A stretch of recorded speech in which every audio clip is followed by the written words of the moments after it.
السلام علیکم ورحمۃ اللہ۔ پیارے بھائیوں اور میری معززات ماؤں بہنوں اور بیٹیوں، بلوغ المرام کتاب الجنائز سبق نمبر 117 بسم اللہ الرحمن الرحیم۔ عن جابر بن سمرة رضی اللہ تعالی عنہ قال اوتی النبی صلی اللہ علیہ وسلم برجل قتل نفسه بمشاکس فلم يصلی علیہ رواہ مسلم۔ جناب جابر بن سمرہ رضی اللہ تعالی عنہ راوی ہیں، فرماتے ہیں کہ نبی علیہ الصلوۃ والسلام کی خدمت میں ایک آدمی لایا گیا جس نے چوڑے نیزے سے خودکشی کی تھی۔ پیارے نبی علیہ الصلوۃ والسلام نے اس کی نماز جنازہ نہیں پڑھی۔ تو پیارے بھائیو، اس حدیث سے معلوم ہوا خودکشی کرنے والے کا نماز جنازہ نہ پڑھنا۔ اب اس تعلق سے مختلف اقوال ہیں۔ خودکشی کرنے والے کی نماز جنازہ پڑھنے میں اختلاف ہے۔ ایک قول یہ ہے کہ اس کی نماز جنازہ بالکل نہیں پڑھی جائے گی، اور ایک قول یہ ہے کہ قوم کے معزز فضلاء اور معتبر شخصیات اس کی جنازہ نہیں پڑھیں گے، البتہ عام پبلک، عام جنتا خودکشی کرنے والے کی جنازہ کی نماز پڑھے گی۔ سنن نسائی میں پیارے نبی علیہ الصلوۃ والسلام نے فرمایا کہ میں اس پر نماز جنازہ نہیں پڑھوں گا۔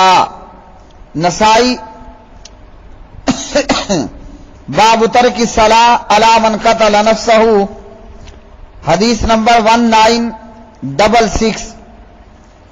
یہ روایت اس بات کا قرینہ ہے کہ پیارے نبی علیہ الصلوۃ والسلام نے نماز جنازہ نہیں پڑھی، مگر صحابہ نے نماز جنازہ پڑھی تھی۔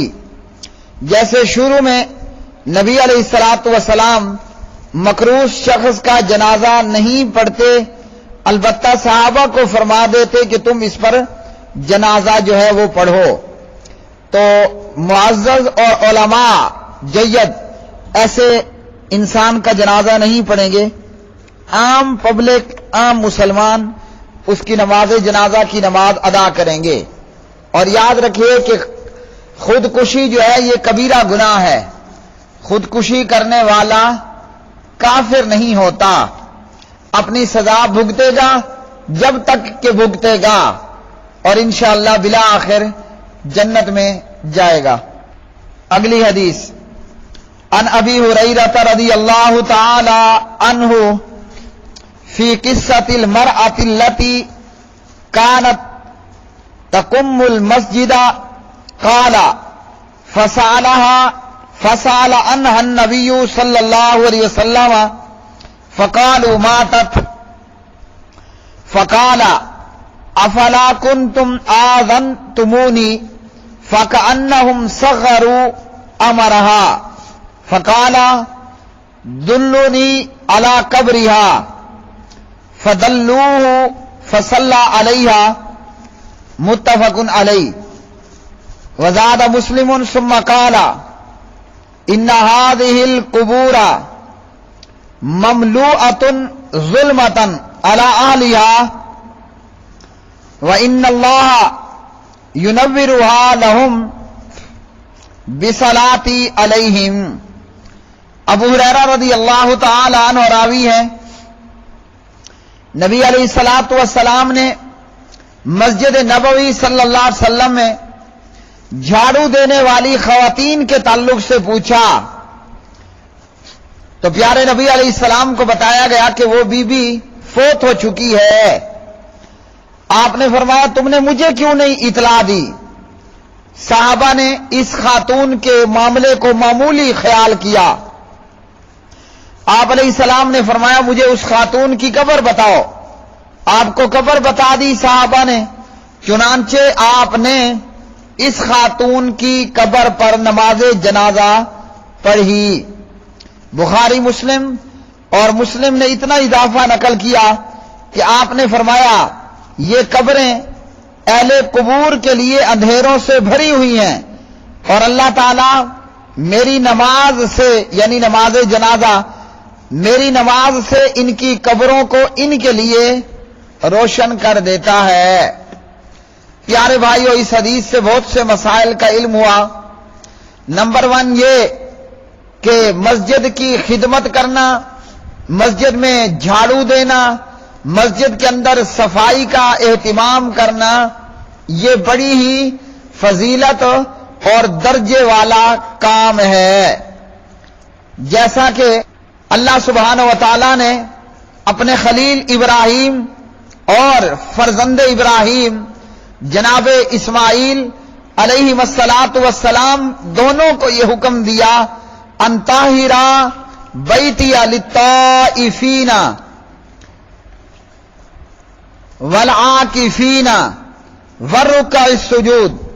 اے ابراہیم و اسماعیل علیہ السلام، میرا گھر طواف کرنے والوں کے لیے، اعتکاف کرنے والوں کے لیے اور رکوع سجود نماز پڑھنے والوں کے لیے صاف کر کے رکھو، یعنی بیت اللہ مسجد حرام کی صفائی کرو۔ تو اس حدیث سے مسجد کی خدمت کرنے والے اور مسجد کی جو ہے وہ صفائی ستھرائی کرنے والے کی فضیلت معلوم ہوئی۔ تو میرے پیارے بھائیوں، ہم سب کو چاہیے کہ اپنا وقت نکال کر مسجد میں آئیں، وقت پر آئیں، جھاڑو اٹھائیں اور مسجد کی صفائی کریں، اور اسی طرح جس کو اللہ نے جتنی توفیق عطا فرمائی ہے وہ اپنی جیب سے اللہ کے گھر مسجد کی خدمت کرے۔ ہمارا حال یہ ہے کہ ہم سمجھتے ہیں امام مسجد صاحب کی ڈیوٹی ہے وہی مسجد کو صاف کرتا رہے۔ امام صاحب یہ کام کرتے ہیں، اللہ کے ہاں انشاءاللہ ان کا بڑا رتبہ، بڑا مقام اور بڑی فضیلت ہے۔ ہمیں بھی چاہیے کہ اس فضیلت کو حاصل کرنے میں ہم بھی پریکٹیکلی حصہ لیں، وہ چاہے جھاڑو لگانا ہو یا جیب سے مسجد کی خدمت کرنا ہو۔ تو اس حدیث سے مسجد کی صفائی کرنا اور مسجد کی خدمت کرنے والے کے اعلیٰ درجات ہونے کا علم ہوا۔ دوسرا، اس حدیث سے ہمیں یہ معلوم ہوا کہ قبر کے اوپر نماز جنازہ ادا کرنا درست ہے۔ تیسرا، اس حدیث سے ہمیں یہ معلوم ہوا ایک ہی میت کا 2 مرتبہ جنازہ پڑھنا بھی درست ہے۔ چوتھا، اس حدیث سے یہ معلوم ہوا کہ یہ جو قبریں ہیں یہ اندھیروں سے بھری ہوئی ہیں، اور نماز جنازہ پڑھ لینے سے یہ قبریں جو ہیں وہ روشن ہو جاتی ہیں، اور اسی طرح نیک اعمال کی وجہ سے بھی مومن کے لیے قبر کی زندگی راحت و آرام والی زندگی ہوتی ہے، اور کافر اور منافق کے لیے قبر کی زندگی سزا اور عذاب والی ہوتی ہے۔ بخاری کتاب الجنائز۔ اور اسی طرح اس حدیث سے یہ معلوم ہوا کہ خاتون عورت بھی مسجد کی صفائی ستھرائی کا کام جو ہے وہ کر سکتی ہے، اور یہ مسجد نبوی صلی اللہ علیہ وسلم کی خدمت کرنے والی جو خاتون تھی یہ سیاہ فام تھی۔ صحابہ کرام رضوان اللہ علیہ مجمعین نے اس عورت کا معاملہ جو ہے وہ معمولی خیال کیا، یعنی اس عورت کی عظمت کا ان کو یہ احساس نہیں تھا کہ اس قدر یہ عظیم المرتبت عورت ہوگی۔ اور اس حدیث سے یہ معلوم ہوا کہ نبی علیہ الصلوۃ والسلام غیب بھی نہیں جانتے۔ اگر پیغمبر غیب جانتے ہوتے، پیغمبر کو علم ہو جاتا کہ بی بی فوت ہو چکی ہے، نبی علیہ الصلوۃ والسلام نے فَسَأَلَ عَنْهَا النَّبِيُّ، اللہ کے پاک نبی نے دیکھا کہ عورت نظر نہیں آ رہی، تو تو آپ نے صحابہ سے پوچھ لیا، صحابہ نے فرمایا وہ تو فوت ہو چکی اور ہم اس کو دفن کر چکے۔ اگر نبی علیہ السلام غیب جانتے ہوتے تو آپ کو پہلے ہی پتا ہوتا کہ بی بی تو فوت ہو چکی ہے، اور جب آپ کو بتایا گیا کہ وہ فوت ہو گئی تو معلوم ہوا کہ نبی غیب نہیں جانتا۔ صحابہ نے بتایا تو آپ کو پتا چلا کہ وہ اماں جی، وہ بی بی صاحبہ، وہ صحابیہ جو مسجد کا جھاڑو لگایا کرتی تھی، وہ تو اللہ کو پیاری ہو گئی، فوت ہو گئی۔ دوسرا معلوم ہوا کہ نبی علیہ السلام غیب نہیں جانتے۔ دلونی علی قبریہا، مجھے جو ہے وہ اس کی قبر بتاؤ۔ اگر نبی غیب جانتے ہوتے صحابہ کو لے کر چل پڑتے کہ یہ ہے بی بی کی قبر اور اس پر جنازہ پڑھتے۔ تو پیارے نبی علیہ الصلوۃ والسلام صحابہ سے پوچھ رہے ہیں، دلونی، مجھے بتاؤ، علی قبریہا، اس کی قبر کے متعلق۔ تو پیارے نبی غیب نہیں جانتے۔ البریلویہ کا یا اسی طرح دیگر اہل شرک کا یہ عقیدہ جو ہے وہ شرک پر مبنی ہے۔ کیوں کہ غیب صرف اللہ رب رحمان جانتا ہے، الا یہ کہ جو اللہ خود سے اپنے پیغمبر کو بتائے۔ اللہ نے یہاں نہیں بتایا، نبی کو کوئی معلوم نہیں ہوا کہ بی بی فوت ہو چکی۔ اللہ نے نہیں بتایا، پیغمبر کو کوئی علم نہیں ہوا کہ اس کی قبر کہاں ہے۔ اور سبحان اللہ، معلوم ہوا صحابہ کا بھی یہی عقیدہ تھا جو اہل الحدیث کا عقیدہ ہے کہ پیارے نبی علیہ الصلوۃ والسلام غیب نہیں جانتے۔ اگر صحابہ نبی کو عالم الغیب مانتے تو صحابہ تو کہہ دیتے، یا رسول اللہ صلی اللہ علیہ وسلم آپ تو غیب جانتے ہیں، کیا آپ کو پتہ نہیں ہے کہ وہ فوت ہو چکی؟ آپ تو غیب جانتے ہیں، پھر ہم سے اس کی قبر کے متعلق کیوں پوچھ رہے ہیں؟ تو پیارے نبی غیب نہیں جانتے، اور صحابہ کا بھی یہی عقیدہ کہ نبی غیب نہیں جانتا، تبھی تو نبی صحابہ سے پوچھ رہا ہے۔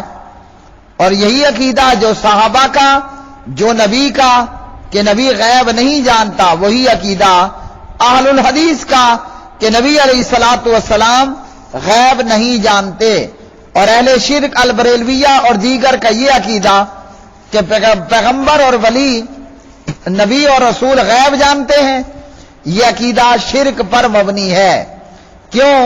قُل لَّا يَعْلَمُ مَن فِي السَّمَاوَاتِ وَالْأَرْضِ الْغَيْبَ إِلَّا اللَّهُ، غیب فقط وہی جانتا ہے جو مستوی علی العرش ہے۔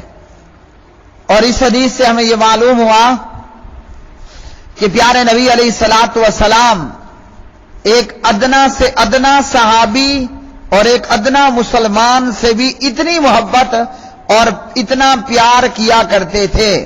حالانکہ اس عورت کا وہ رتبہ نہیں ہے جو رتبہ جناب صدیق کا، جو جناب فاروق کا، عثمان کا، علی کا، طلحہ کا، زبیر کا، معاویہ کا، رضوان اللہ علیہ مجمعین، مگر اس کے باوجود پیارے نبی کی محبت، پیارے نبی کی اپنائیت، پیارے نبی علیہ الصلوۃ والسلام کی رحم دلی، آپ کا جذبہ، آپ کی الفت دیکھیے کہ ایک عام خاتون، ایک عام صحابیہ، بڑے بڑے کبار صحابہ کے مقابلے میں، لیکن اس کے باوجود پیارے نبی علیہ الصلوۃ والسلام کا اسوہ حسنہ ہمیں کیا معلوم ہوا کہ اللہ نے اس کو پیغمبر بنایا، محمد الرسول اللہ صلی اللہ علیہ وسلم کو، جو اعلیٰ اور ادنا سب کے لیے یکساں سراپے رحمت۔